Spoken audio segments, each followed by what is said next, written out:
Sorry, my bad. I don't know why I said chicken. Anyway, first of all, I'll show you all the stuff you need. Um, Let me see now. The utensils, obviously. Oops, sorry. The utensils you need are like a frying pan, something to turn the shrimp over, like a fork, spoon, anything, doesn't matter. And most importantly, an oven top, a stove top. Sorry, the caffeine hasn't kicked in yet.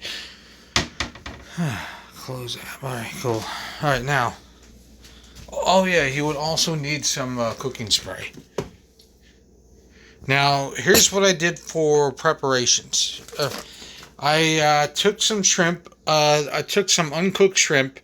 I defrosted them. I peeled them, untailed them, the whole 9 yards. And the way you defrost them is you just put them in a pot full of cold water. Let it sit for about a good half hour to an hour. Break them up if you have to, stuff like that. Especially if they begin to fight. and then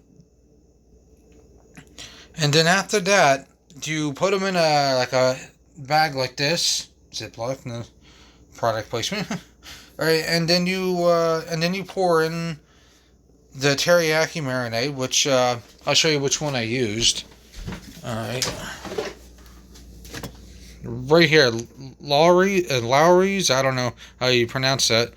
Teriyaki with pineapple juice marinade. Now the best thing about this is it has no high fructose corn syrup in it, like some others do. And trust me, it's better for you.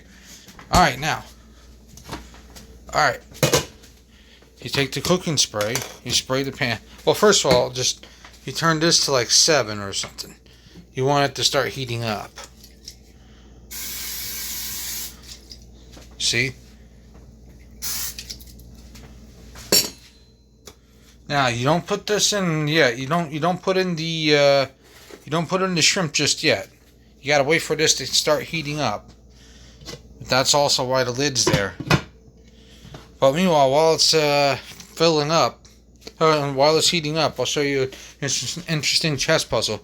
Now this end game came from one of my online games. Black's rook is at B1, White's rook is at C2, Black's king's at D7, White's pawn's at F7, White's king's at F8. Now, White's pawn only has one more space to move. This could be like a little bit of a tricky one, but I'll show you exactly how it's done. Alright, now the very first thing you got to remember is this 4th rank right here. That's where the white rook belongs. So you bring it right up here, onto the 4th rank. Now he's going to try to prevent his king from moving to here, so that way he can prevent the pawn from moving upward to promote. Now after this, he'll probably move his rook to G1. Because it cuts off the king. King can't move anywhere. The pawn can't move anywhere. But now, you deliver check with the rook.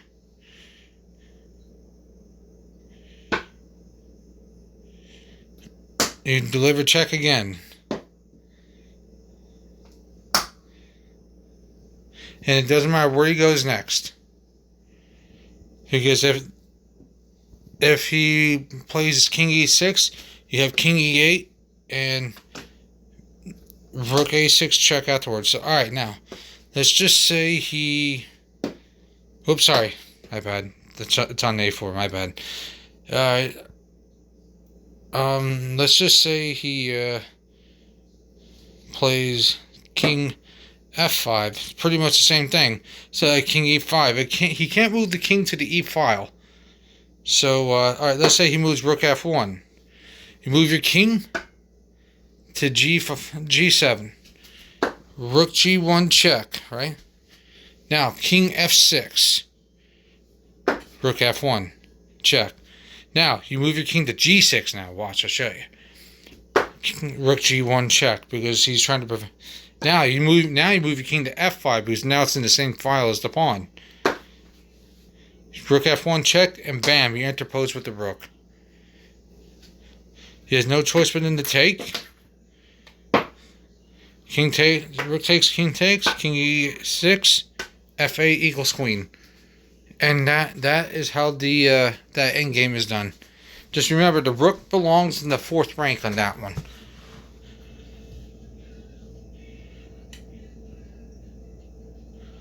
Alright, it's not warmed up yet. Alrighty then.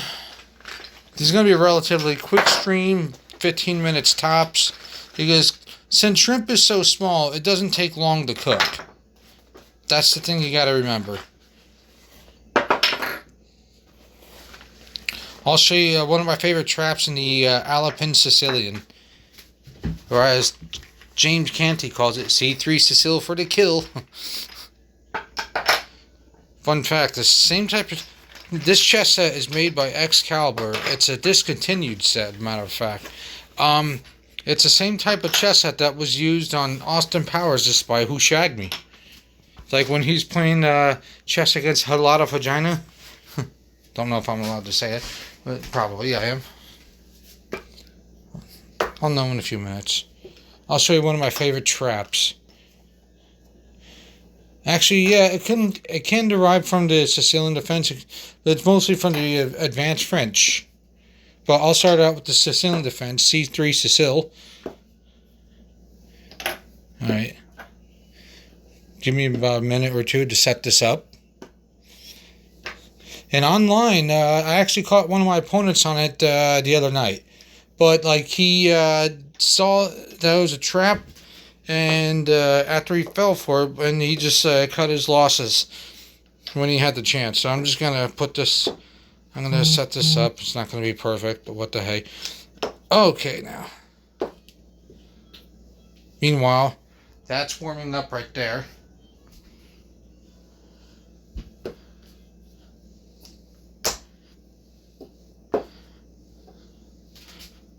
Okay, now, C3 Sicil. Alright, Alpine, E4, C5, C3. Now let's say black does E6, right? You push D4 at D5. Lo and behold, got transposed into the advanced French. Okay, now, let's say he plays knight C6 before queen B6. You do bishop E3. Alright, C takes, queen B6. Now he's attacking the B2 pawn or the D4 pawn. That's the reason why you move your queen to D2.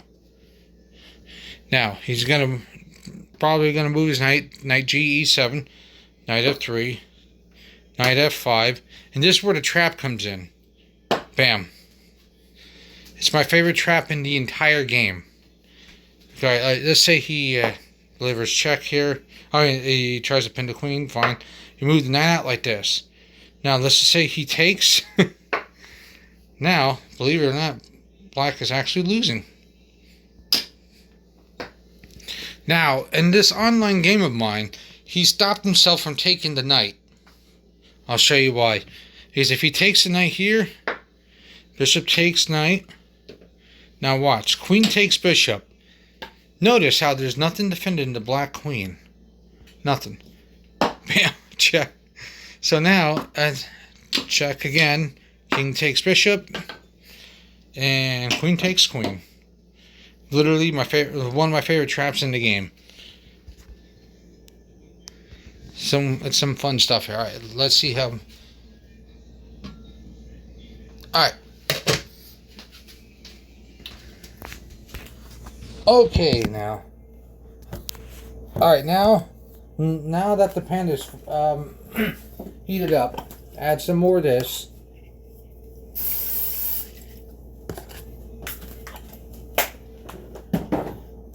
Now, you pour in the bag of marinated shrimp. And wash your hands afterwards because this is raw meat. And safety. Oh, yeah, that's a little bit too high.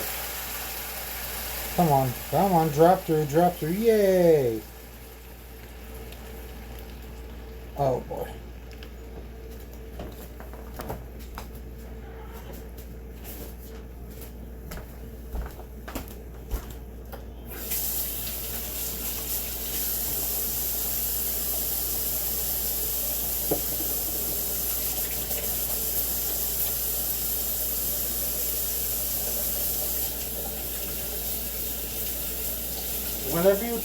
Whenever you touch raw meat, always wash your hands. That's something I can't stress enough. Because, hey, what's the sense in cooking if you're going to be sick, right? You want to cook, eat, and have fun. You want to enjoy the food. Okay, now, a good idea. Okay, let me turn the... Is to flatten out every single piece of shrimp. The reason why is that way, because when it's in the frying pan, sorry, see if I can get a better view. Alright, here it is. When it's in the frying pan, they all cook evenly.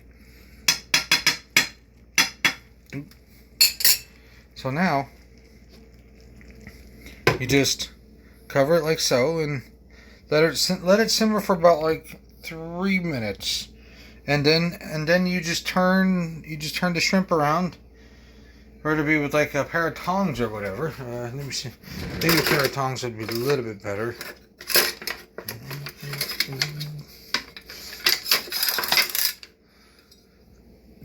Just give me a sec here.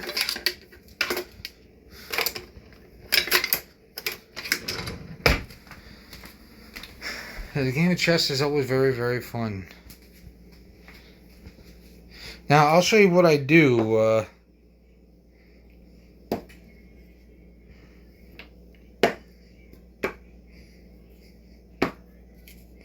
I'll show you why I played Bishop E3.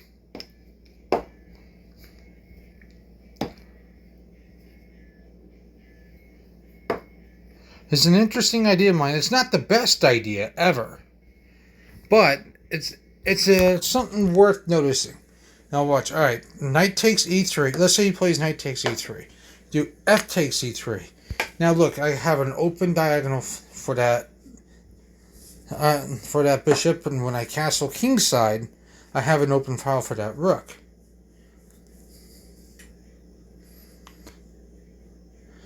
Now in an online game of mine last year sometime, he played bishop d7, so I castled. Oh no. I did knight g5. Now he can't castle. As soon as he does, he loses the h7 pawn. So yeah, my opponent castled anyway. My opponent was like rated like 1600 or something, because I was in like a little online tournament. So all I have to do is just, bam, knight takes pawn. And let's say he moves his rook to, like, I believe he moved his rook to c8 because open file, castle kingside. Now this pawn's going to get attacked. I can bring the queen over here.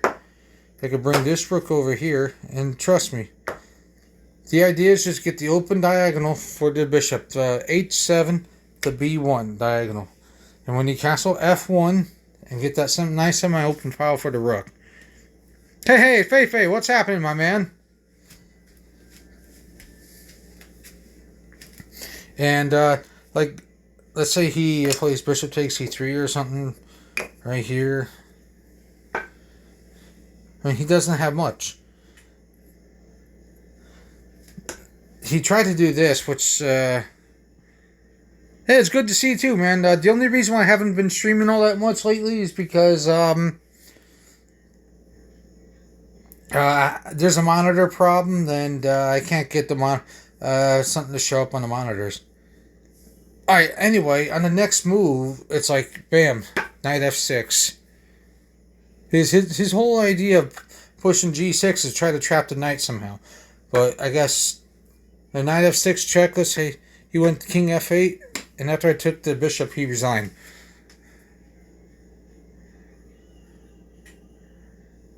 Oh, yeah, that's true. Alright, now. Yeah, today I'm making teriyaki shrimp. Alright, I got... Also, a good tool to have would be one of these. An oven mitt. The reason why is because this lid gets very, very hot.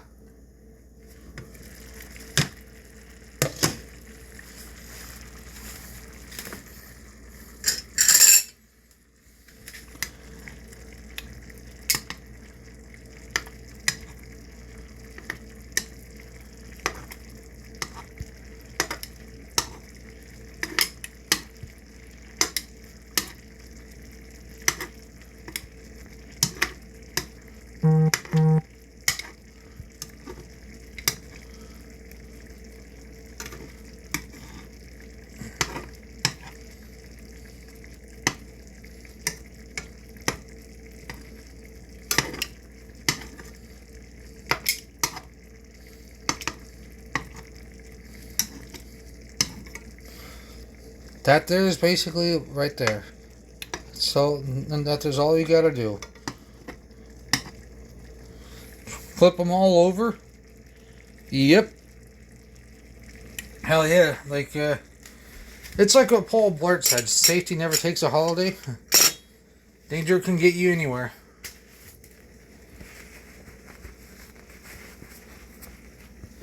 And just leave the stuff simmer. So basically, about 6 minutes. 10 tops. And this is going to be a relatively short stream there, Feifei. I have some, obligations to attend to. My friend's going to come over in a little bit, and he's going to,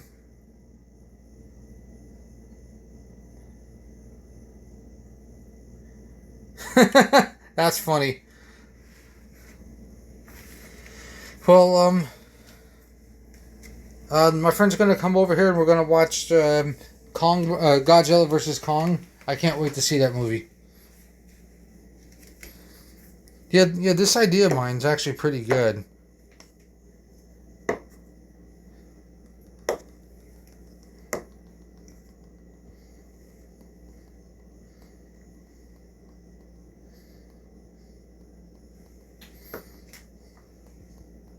Trying to figure out,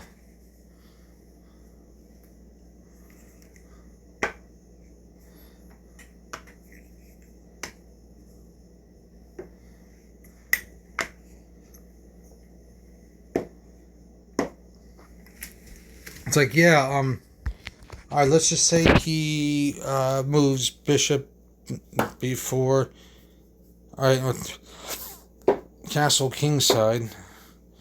Like, one of my opponents said this, rook c1, rook c8. Yeah, that one was funny as hell with the South Park.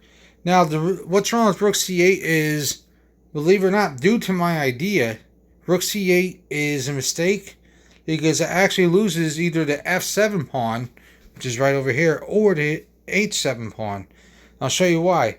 Because now, because of this, the knight is attacking the f7 pawn. It's also attacking the h7 pawn. But the rook is attacking the f7 pawn, and the bishop is attacking the h7 pawn. So now, it doesn't matter what he does next. Black will lose a pawn. In my opinion, let me see now. Instead of doing rook c8, I think the best thing for black to do is just challenge the center. Bam. Even if he has to bring his bishop back to e7. Alright, let's just say, alright, rook ac1. Now, bring your bishop back to e7. And blacks would have a nice game. That's a very interesting position.